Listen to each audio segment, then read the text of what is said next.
በዚህ አይነት መንገድ ዱዋል ላይቲንግ ኢፌክት ሞዴላችን ላይ መስራት እንችላለን። ኢሜጃችን እንዲህ እንዳለ እዚህ ጋር እንሄድና አድጀስትመንት ሌየር ላይ ሶሊድ ከለር ብለን ሶሊድ ከለራችንን እናመጣለን።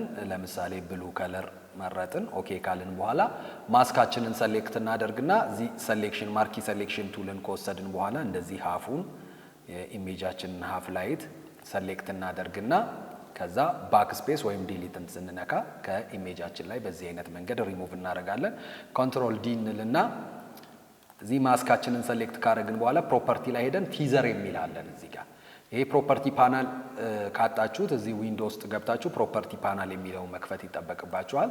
ከዛ ይሄንን ቲዘር ጨመር ስናደርገው እንደምታዩት ኤጅ እዚህ ጋር ጠርዝ አውጥቶ የነበረው ብለንድ ማድረግ ይጀምራል ማለት ነው ወደ ሞዴላችን።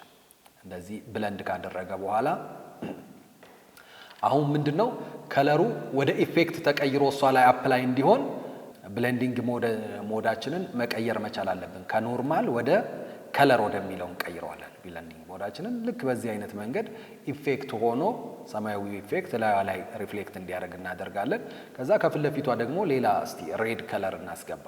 ያንን ለማድረግ ኦሪጂናሊ መጀመሪያ የሰራነውን ኮንትሮል ጄ እናደርግና ኮፒ ካደረግነው በኋላ እቺን ማስካችንን ሰሌክት አድርገን ላዩ ላይ እንዳይደረብ ኢንቨርስ እናደርገዋለን። ኮንትሮል አይ ስናደርግ ኢንቨርስ ይሆናል፣ በዚህ በኩል ይመጣል ማለት ነው። ኦኬ አሁን ግን ሰማያዊ ስለመጣ ይሄን ከለሩን እንቀይራለን። ደብል ክሊክ ስናደርግ ከለር ፒከራችን ይመጣል። ሬድ ሰሌክት እናደርግለታለን። በዚህ አይነት መንገድ ዱዋል ላይቲንግ ኢፌክት ሞዴላችን ላይ መስራት እንችላለን።